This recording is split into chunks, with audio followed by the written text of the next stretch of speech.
Warm welcome to you. Thank you for tuning in. Hopefully, it is warm where you are. Um, it's not warm where I am. Well, it's 33 degrees above zero, so I can't complain. It could be 36 below zero, as some of you might be experiencing. Some of my friends in the Alaska last frontier are experiencing. But anyways, thank you for being here. It's my aim to be here every Saturday at 10:30, here with you and really coach around a question that's been submitted. And we'll dive right into that here in just a moment. But there's a lot of questions out there like what is coaching and a lot of misunderstanding of what coaching is and how it can actually benefit everyone. So every Saturday, I try to bring forward a submitted question that's probably a different topic, somewhat relatable to the majority. But also, I want something that kind of shows you how a happiness coach thinks, right? Like what goes through this head of mine when I'm with somebody in a coaching session, and kind of how I frame things and look at things and support people in moving forward powerfully. One of the biggest misconceptions is that a coach is, well, a couple of things. Whenever I say that I'm a life coach, people think, oh, so you're like, you train people how to work out. Well, I am a personal trainer. That's a whole different thing. A personal trainer, I tell people what to do, I help them with form. Coaching is not that. Another misconception is coaching is like therapy or counseling. Coaching is not coach therapy or counseling, not even close. In fact, ethically, I have to articulate what it is and what it isn't. And that's one of the factors is it's not therapy, it's not counseling. Um, a life coach that is certified, trained, is not going to dabble in the past.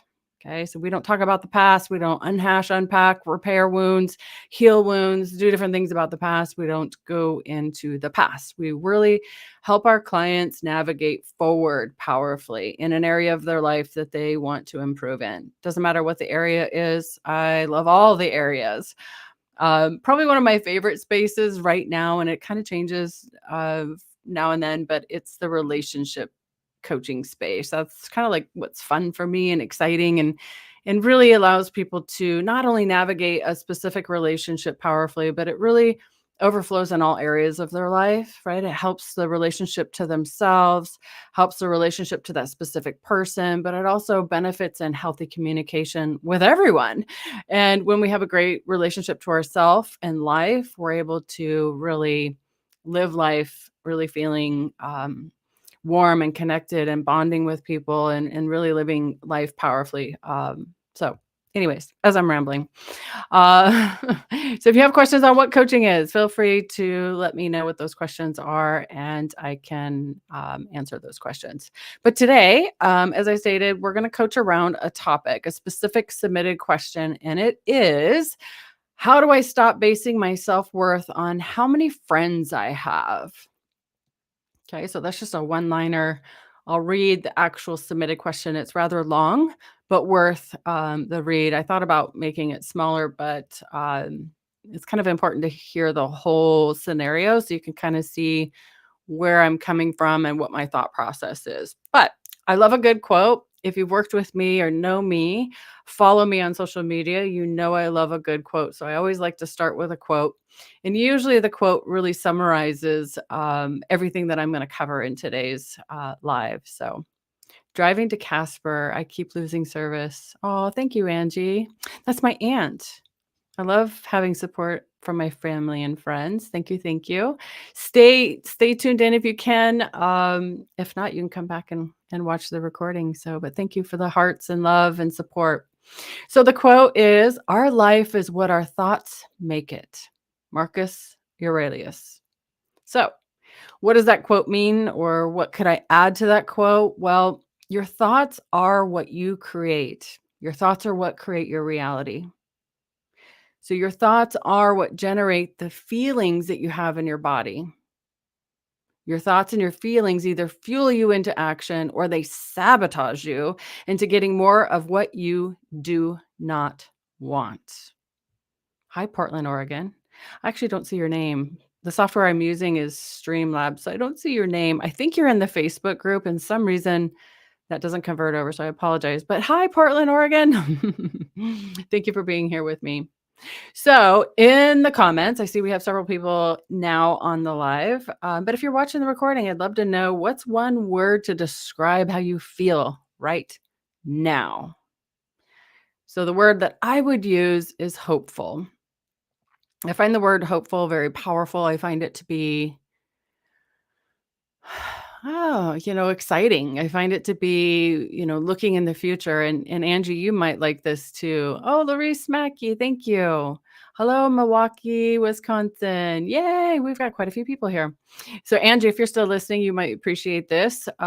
It looks like we're going to put in our notice for this rental that we're renting right now and going to finally move into our house. Like 33 days from now?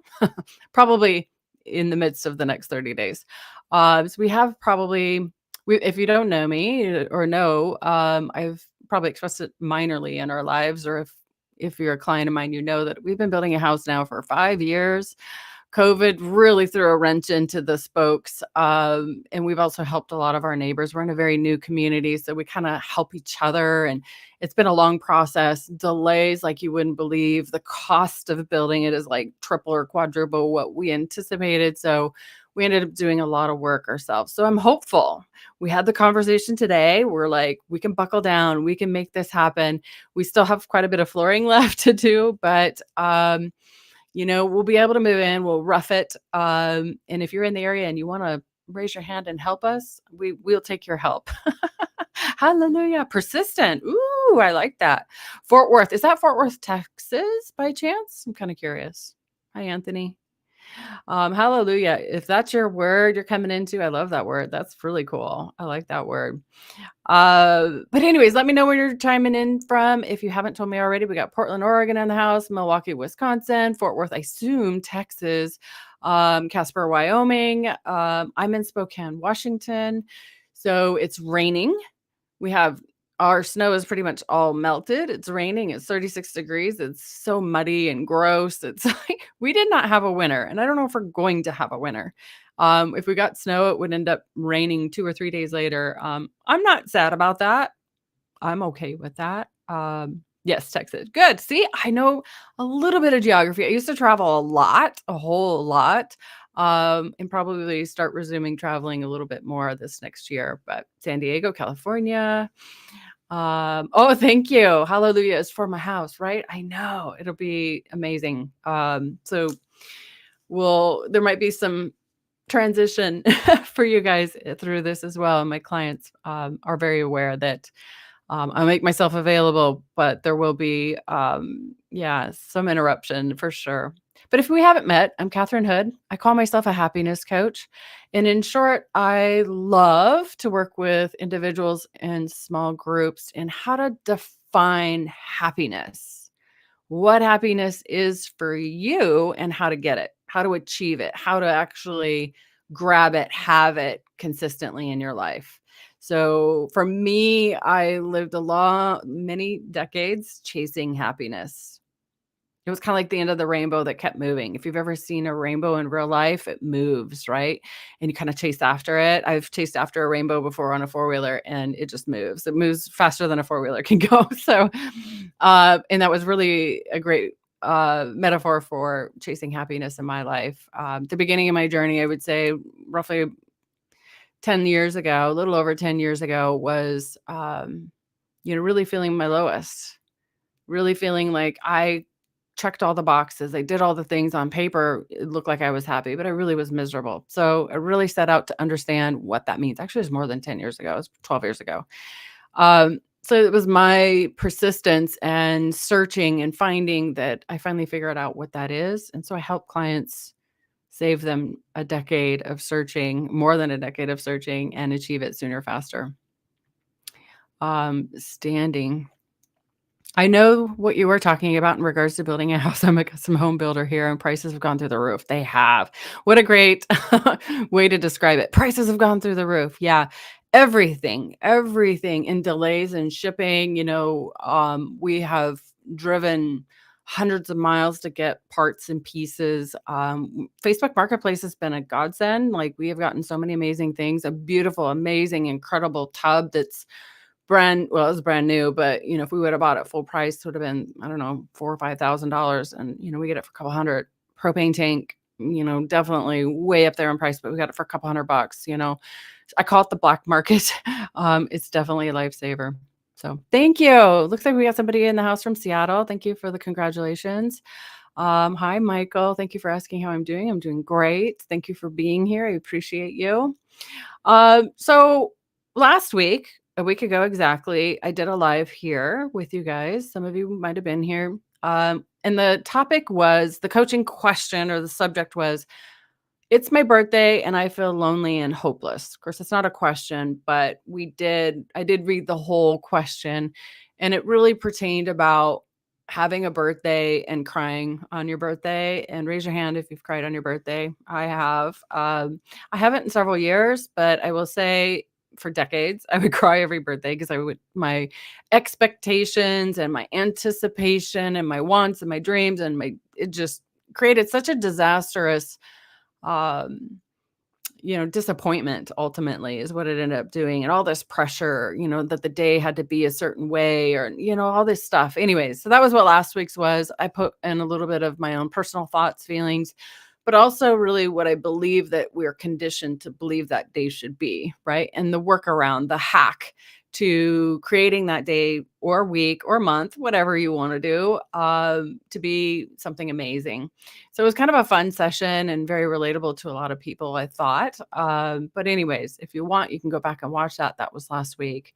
But it's really taking the pressure off yourself and the expectations off the table. It was kind of a fun one. Um, but anyways, give me a thumbs up, give me a heart if you're watching this, if you're capable. If you're driving, don't do it. Just keep your eyes on the road, keep your hands on the steering wheel. But I love your support and appreciate you giving me a heart, of like, whatever it is, any kind of gesture, and also engage with me. I'm all about engagement. I love when you chat with me. I have lots of questions to ask throughout coaching through this submitted question. And it really helps me feel like I'm not here alone. And the reason why I did this, I've actually done this for years, through a different platform that was private. I was contracted to do this. Actually, several contracts I've had, where one of them, for instance, I worked for a hospital for 3 months, where they submitted questions and challenges that they had that really led to stress and burnout, right, in the industry, in that hospital. They were having a lot of turnaround. So they would submit questions to me, coachable questions, which I help them define what that is. So they submit questions to me, and every week or every other week, I would go on live and they're on their TVs and coach around the question and engage with them. And so it was relevant to the struggles that they had in their hospital, to overcome burnout and stress was really the main juicy part of what we were aiming to do. But the thing is whatever topic I bring to you guys every Saturday, there's something to learn from it. And quite honestly, whatever I coach around, really a lot of the understanding and the baseline and the foundation is the same no matter what topic. But I might explain it differently each time. So my clients love watching these lives and engaging with them, because whatever I coach them on, sometimes they struggle with, because it's like, man, I'm having a hard time wrapping my head around it. But if I coach somebody else, they're like, oh, it makes total sense. The whole scenario of not being able to see the spinach in your own teeth comes up for me, right? So we can't see our own blind spots sometimes. And I have my own coach that I get coaching from on every Thursday, and they point out the spinach in my teeth. They point out the blind spots that I have, and they help me navigate powerfully forward. So that's what coaching's about. So this time that I come forward here with you guys live is a time and an ability for me to give you a scenario, and you'll be able to see the spinach right away. You'll be able to notice it right away. But when I kind of talk around this topic, you might go, well, wait a minute, this sounds familiar to me. So it might, even though the topic doesn't make sense for you, you might actually learn something, and it might benefit you in some way in your life. So let's begin. I'm going to go ahead and read the question. It is long, so bear with me. All right. How do I stop basing my self-worth and my personality on how many friends or conversations I have. Currently, it's like I have none. I understand that I should do things that make me happy, but I keep looking and I don't know what to do to make myself feel happy. I really want to change this. It's been a week of really painful pain in my stomach. Sometimes I feel happy because I fought hard against my negative thoughts and tried to find things I'm good at and be grateful for being alive. But then the next minute, I have negative thoughts that come back up about how I have no friends. I can't hold conversations. I can't make friends. I can't keep friends. I've sent multiple text messages saying, "Hey, how are you?" and stuff, but get zero responses. Maybe I bore other people because I'm bored. I'm trying really hard to find hobbies, but I can't. I know I can't be looking for people to fill the void and trying to use them as a source of happiness, but I'm tired of chasing others when no one chases me. So, if you're the person that submitted this, or this sounds familiar, relatable, something that you're going through, I want you to know that I can really, truly, honestly understand how this situation can feel frustrating. So, for those of you that are on here live or even on the recording, I want to hear from you. What's one word to describe how this person probably feels or what you heard? Maybe it's one of the words that you heard, or maybe it's your own word to describe how you empathetically think this person feels. So, just one word. Type it into the chat. How you think this person feels.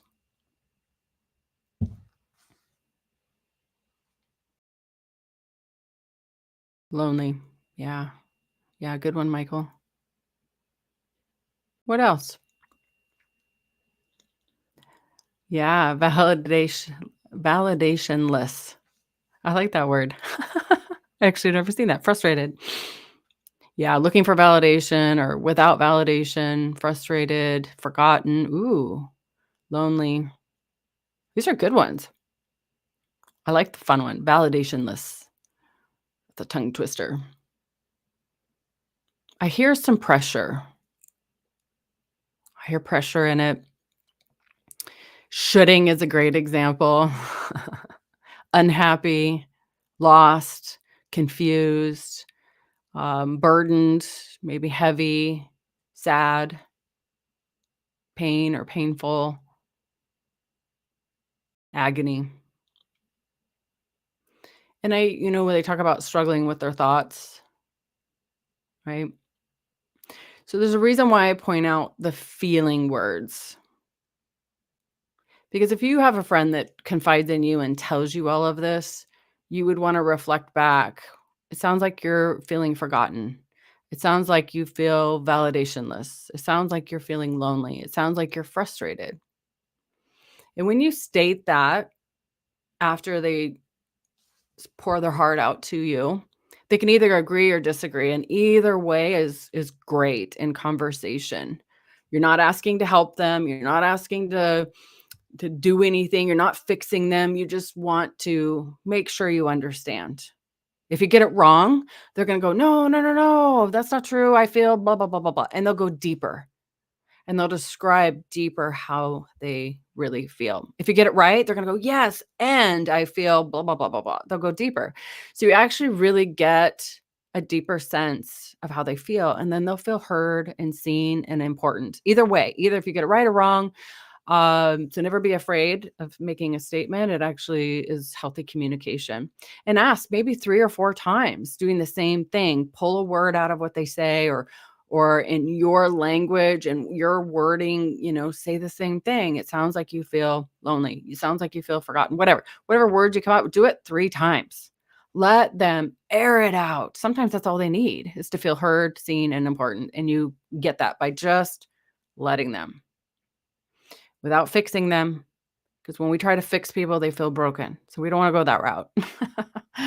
Unless they say point blank, I need your help, I need your advice. And then double check, after they pour their heart out again, clarify by asking 3 times, "Sounds like you feel forgotten, sounds like you feel sad." Do that 3 times, and then go, "Let me make sure you want advice. You want me to tell you what to do." And then if they agree, you get permission, then you can help them. But just a little tip on communication. But the reason why I point out the feelings is 1, to communicate healthfully, but also to get you a deeper understanding of how they're thinking. What thoughts are creating this feeling of hopelessness, for feeling forgotten, feeling frustrated, having, expecting, right? That was a great word too. Thank you. Feelings come from our thinking. Hi, Jenny. Glad you're here. Um, we feel our thinkings. We are thinking, feeling beings. Those of you that work with me on a regular basis, you know this paradigm. This is like the foundation of my work. Um, but our emotions are a result of our thoughts. I can say this in 100,000 different ways, but our perception of life is shaped by our thoughts. So if you really, really understand their emotions, it gives you the gateway to how they're thinking. It gives you the gateway to the stories that they're making up in their mind, and you can seek to understand. You'll understand what they're experiencing, and they'll understand what support they need. Of course, again, asking permission to help them if that's what the route they want. But it's really, really important to get clarity on how they feel. So, they did talk about in their submission self-worth. So what does self-worth mean? What is the meaning of self-worth? Put it in the chat. So self-worth, what does that mean? And I quickly jumped on and got the meaning of self-worth. Keyword self. What is self-worth?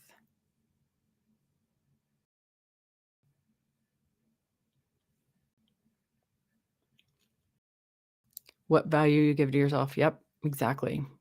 So it's an internal sense of being good enough and worthy of love and belonging from others. So key part, the internal sense. That's thoughts. The value you give to yourself. Yes. Yep. Perfect. Great answers, guys. So the key word is internal in self-worth, right? So the feeling is internal. People can't inject feelings into you.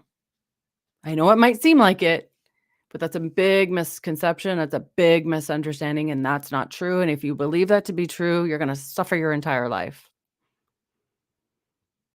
So, based on self worth and personality, you know, if you believe that your friends give that to you, if that's the story that you believe, because you've been conditioned to believe that, or you've believed that story, or you've been programmed to believe that, and you have loads of evidence that, no, Catherine, that's true. My self worth comes from other people. Well, that's a story. In other words, those are thoughts that you believe. It's this record playing in your mind. It's got this groove in your brain, this wrinkle in your brain, and you're just stuck in this rut of believing that your self-worth, again, self-worth is coming from external sources. That's not what self-worth is. So it's kind of like this paradigm of, if when I have friends, or if I have friends, then I'm whole. If I have friends that validate me, thank you for that great word earlier. If I have friends that validate me, if I have friends that complete me, if I have friends that tell me I'm worthy, I'm good enough, and I'm important, then I'm whole and I'm happy. Well, that's a lot of pressure to put on other people, and that's something you can't control. So that gets you into this state of hopelessness. So I want to know from you guys, what is a thought? What is a thought?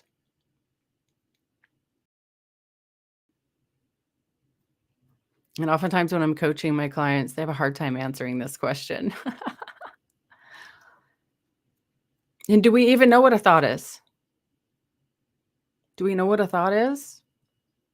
Thoughts are stories. Thoughts are energy. We all have thoughts. We have thousands a day. Most of them we don't even hear. Some of them are really silly. A lot of them we don't hear, we don't acknowledge, or like the white noise running in the background. It's kinda like when you go to Walmart and the music's playing and you know there's music playing, but you're not really paying attention to it. It's there. You don't hear it unless you consciously stop and listen, turn up the volume and try to in your ears and really blank out all your other thinking and go, "Whoa, what kind of music are they playing today? I'm really curious." Yeah, you can't put it into words, right? An idea or an emotion in your head. Well, thoughts come before emotions, always. So believing you don't have a choice in how you experience life, well, that's suffering. You have choice. No thought is real. You can't put a thought in a cup, in a wheelbarrow. You can't put a thought in your hand. You can't hold it. You can't mold it. You can't touch it. It's not real.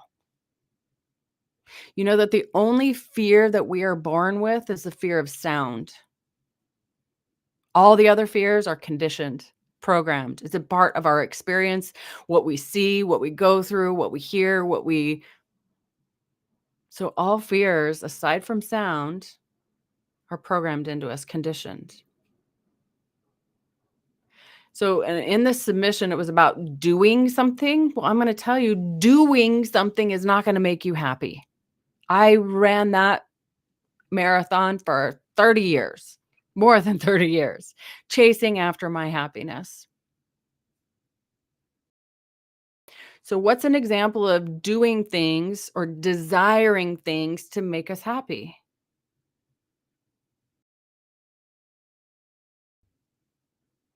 We're conditioned to believe that doing things, searching, seeking, desiring something will eventually, when we get it, when we have it, we'll be happy. Of course, we're programmed to believe that. Why? Because we'll buy things, we'll do things. If we believe that something external is going to, like a situation or a circumstance, a job title or money or a status or fame or fashion or having a house or getting married or having a certain level of success or whatever, if we believe those things are what are going to make us happy, of course, it keeps the economy going. More stories, more beliefs. Eating, great one. Thank you. I have, like, a lot of different glasses, so I'm, like, trying to change them up every weekend just for fun, so and they're just, like, light readers, but yeah. Trying to fill the void, you're right. It makes us easy to manipulate when we believe that something external is gonna make us happy. If I buy this book, it's gonna make me happy. I'm gonna read this book, and it's gonna solve my life. They want us to believe that, so we buy the book. That's not true. Just like here today, I'm giving you information, that's 20% of the battle. 80% is applying this in your life. I tell my clients that all the time. I can give you information all day long, but it's useless unless you apply what I show you, what I point you to. So where does happiness come from? Keeping up with the Joneses, yeah. Where does happiness come from? I've told you several times today. Where does happiness come from? Here's my theory. Not my theory of where happiness came from, but comes from, but, my theory is with the whole Santa Claus thing and Christmas that we're taught and programmed and almost like a hypnosis over and over again. Every year we have these repetitive things like birthdays and all these things that we repeat over and over and over again that, I'll be happy on my birthday. I'll be happy on Christmas when I get that gift. And I'll be happy when Santa Claus comes. I'll be happy when the tooth fairy comes. It's all believing that happiness is external. Yes. Thank you, Jenny. I choose to be happy from me. She knows. She's got it down. So we feed and we're fed this story, this concept that happiness is external. Advertisements constantly bombard us everywhere we go with messages that say, you'll be happy when you have this burger, or this pizza, or this car, or this house, this white picket fence, blah, blah, blah, blah, blah. Trying to influence our thinking, right? Our thinking creates a feeling, again, like this hypnotic thing. When whatever we hear on repeat, we start to believe over and over again. If you hear anything over and over again, you start to believe it. So ads are cleverly designed to appeal to our deepest desires, right? Filling that void that Jenny talked about. It makes us believe that true happiness can only come from external, buying things, having things, being something. So no wonder in general, most human beings are super confused that their feelings come from outside of us. The media, businesses want us to believe this so we're easy to manipulate. How many timeshares you got? Consumerism, right? That's what this is about. I constantly find myself comparing to others, and that's not good at all. You're right, Jonathan, you're right. Comparison is the thief of joy. Social media doesn't make me happy, that's for sure. You're right. And here I am on social media. And that's actually what I was gonna say next. In this era of social media and mass media, it's crucial, it's critical to evaluate what knowing exactly where your happiness comes from, and question the motives of social media, question the motives of these ads. Question the motives that you encounter every day, whether it be billboards or, ads or, whatever. Just question this by developing wise thinking and understanding how your brain works, how your mind works, how your consciousness works. Then you'll be able to really cultivate and find true happiness and have it every day instead of being fooled by external things that are trying to get in your pocketbook. Instead of trying to fit into a pair of jeans and acquiring a certain amount of money or success, understand where your feelings come from.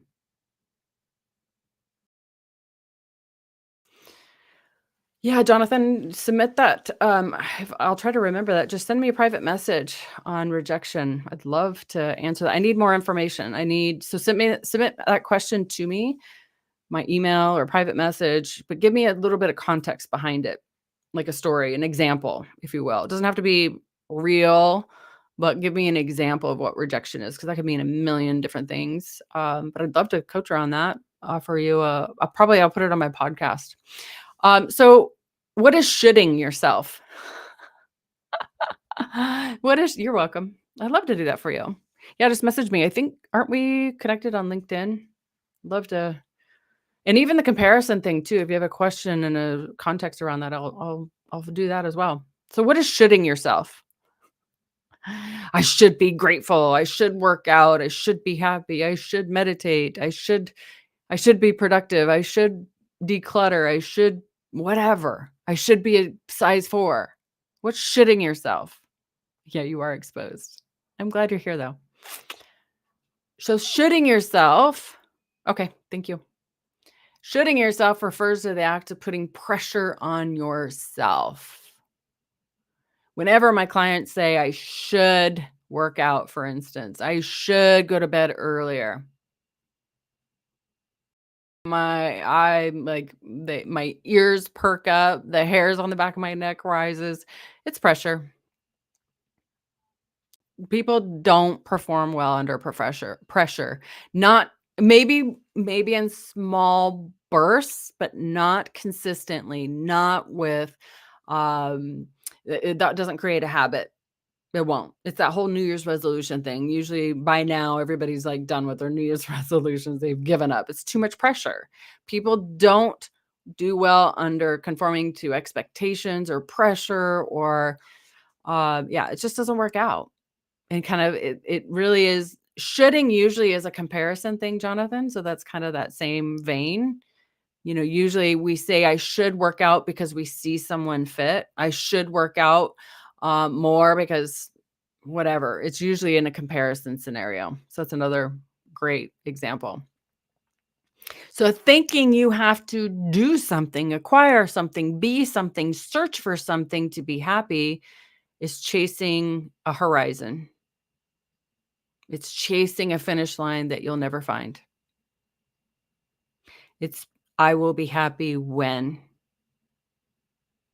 That was me chasing happiness. And I mean, I nail everything I sought out to do or achieve. I got it. It might have taken me time.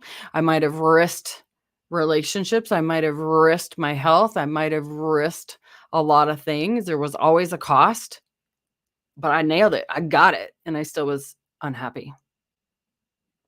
So I will tell you the key is in your hand.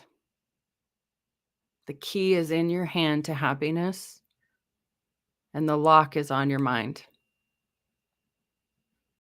Each and every single one of you can have happiness because I understand how the brain works.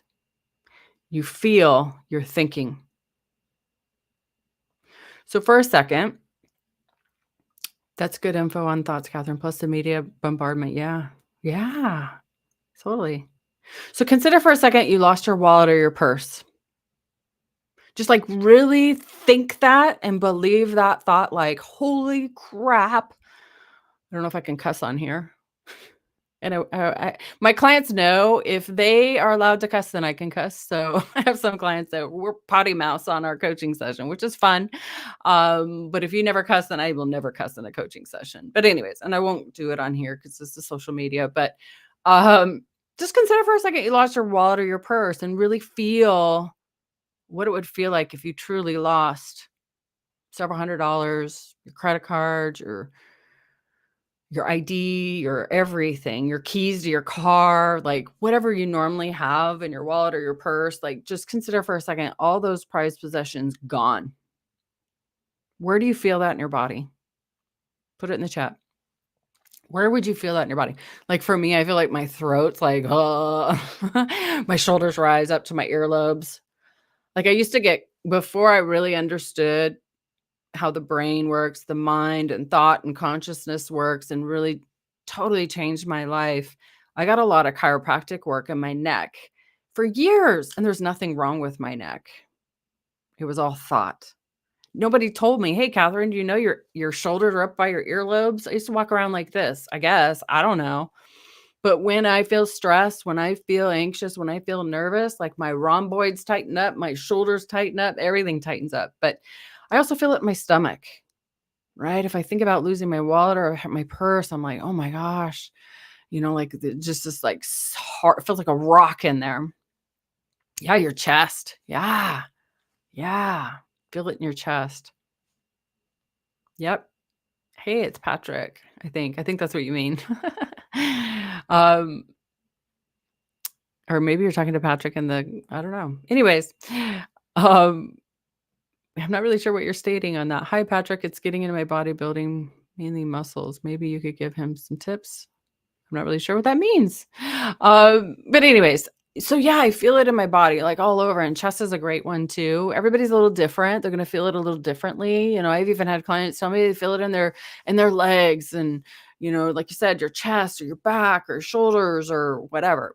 So when you imagine losing your purse and your wallet, you might start to feel whatever that feeling is, that sense of in your stomach, a knot in your stomach. You might feel like me, my shoulders, your heart rate might increase. Maybe you feel a sense of panic, anxiety, worry, concern, and it starts to feel heavy, right? The weight of the situation feels heavy and stress radiates through your body. See, thought, feeling, and then what's the action that follows? That's how we work.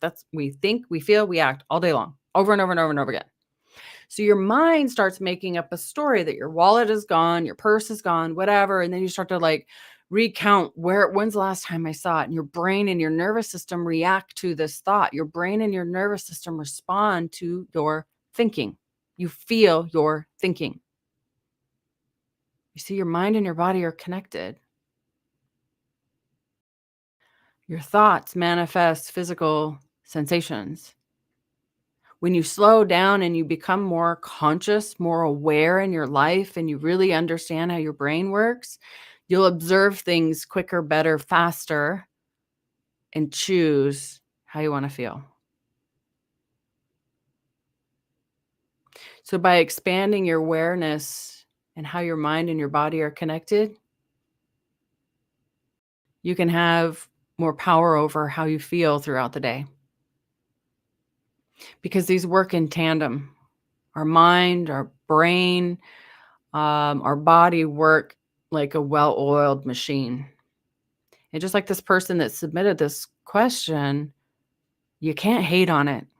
You can't get frustrated with it. You can't get more annoyed with it